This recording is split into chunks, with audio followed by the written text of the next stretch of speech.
destroyed Seth's life. And so as I'm angry and justifying this anger and holding on to it, and sometimes you go through things that you feel like that's the only power you have, is to hate a person or to have unforgiveness.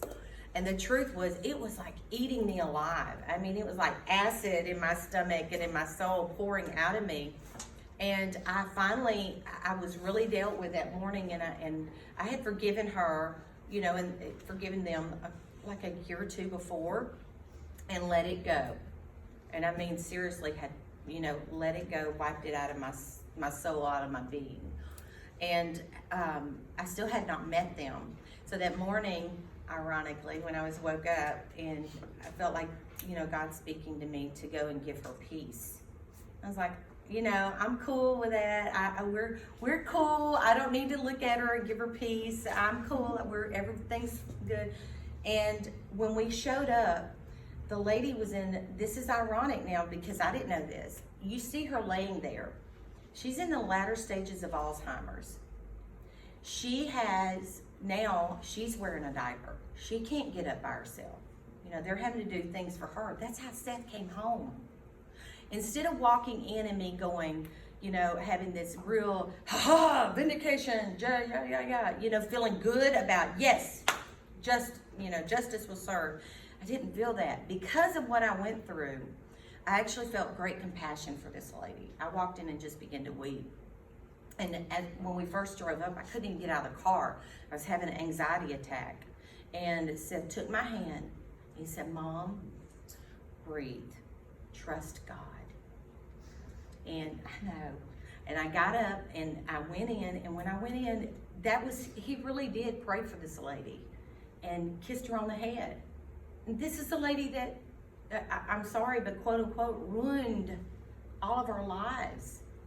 But I didn't feel that hate anymore. I felt true compassion, even for their family, who is a caregiver now for her, because I know what that feels like. And so Seth kisses this lady. We leave. Before that, I gotta say this because this is back to purpose. I sit there and had a conversation for 2 hours with them, told them what happened to Seth, told them, that he had died twice at the scene, and kind of went through some things. Then I said, but I want you to know that because of what happened to Seth, this terrible, awful, horrible thing has become the most beautiful thing that happened for us. Because of this, I'm now very involved in the Special Olympics. Seth is very involved in the Special Olympics. Our whole life has changed, but instead of feeling sorry for ourselves, now we are living our life with purpose. Every day, even today, however many people are in here, that you're hearing Seth's story, you're hearing something. Maybe it was one sentence or one word that has given you hope or made you go, well, maybe my life's not working out this way and there's a reason. I need to go a different direction. I need to do something else. So then there's the other part of that you go, okay, here I am standing. I wouldn't be standing here. He'd be maybe preaching on a Sunday. He literally testifies every single day we go anywhere, or he goes anywhere by himself. He will share what God has done in his life. So he could be mad. He could be like, I don't want to be bothered when people ask him about his scars or his tattoos, but he doesn't. Every single day he knows that person was put on his path for a reason. Each one of you were put on our path today for a reason. You were put on Miss Deal's path in her class for a reason. So be aware. Keep your eyes open. Keep your ears open and look for whatever that is. And then also pay attention to who's put on your path.